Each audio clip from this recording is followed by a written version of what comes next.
Hello everyone and welcome back to Bird Nerd. With Mother's Day coming up, I thought it would be fun to make a video on, you guessed it, bird moms. Also, to make it more entertaining, why don't we give awards to the bird mothers for their different qualities, like the laziest or the craziest nest builder? Well, now that you know what we're doing, let's get into it. Award number 1, craziest nest. Have you ever seen a weird-looking structure hanging from a high branch in a tree? Well, this is actually a nest, and it's pretty different from any other North American bird. It belongs to an Oriole. Their nests are usually woven by the females.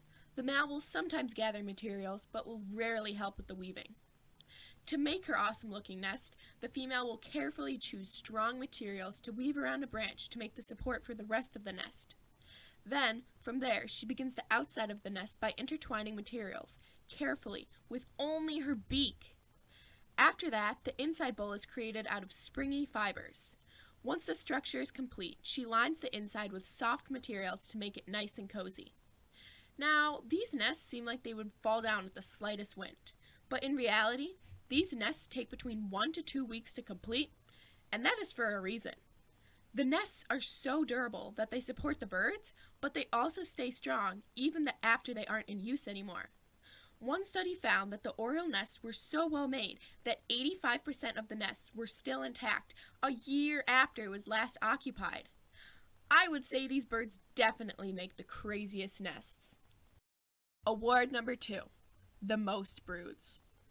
So, this bird may come as a surprise since they seem like pretty laid-back birds, but mourning doves can actually raise up to 6 broods per year. That's crazy!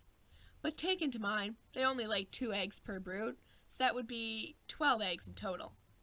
So, the incubation period is 14 days, and the nestling period is 12 to 15 days. So, if a mourning dove were to raise a full 6 broods, that would take a ton of dedication and hard work. Now, take into mind, not all mourning doves raise that many broods, but some do. Award number 3, the late nester.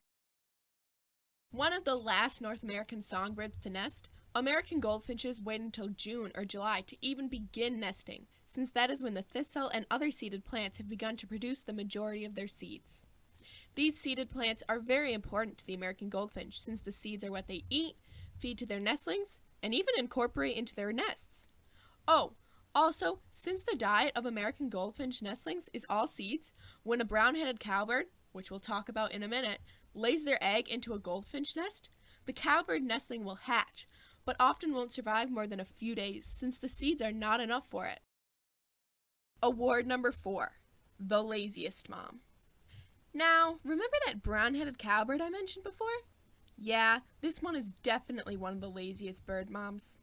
They basically lay their eggs in other birds' nests and let those unfortunate host species care for and raise their young. The cowbird eggs also have a much shorter incubation period, so they will hatch way before the host parent's chicks and will grow a lot faster, basically taking up a lot of the resources. Now, I already made a video on these birds, so I will link that in the description if you want to learn more about them. Award number 5, the not early bird? Most of you have probably heard the saying, the early bird gets the worm, and that holds especially true for the American robin. So, most bird mothers lay their eggs in the early morning, like right as the sun rises. But that's not the case for the American robin, since worms are easiest to find then. Robins will first hunt for breakfast, then the female will return to her nest around mid to late morning to lay her beautiful blue eggs. Well, those are all the bird moms I have in this video. I can think of so many more, like the tiniest eggs, the weirdest mom, the most protective, etc. If you want to see a part 2, let me know and I will try to get it done for next week. If you enjoyed, please don't forget to like, subscribe, and hit the notification bell so you know when I release a new video. Thanks for watching, happy Mother's Day, and I will see you next time on Bird Nerd.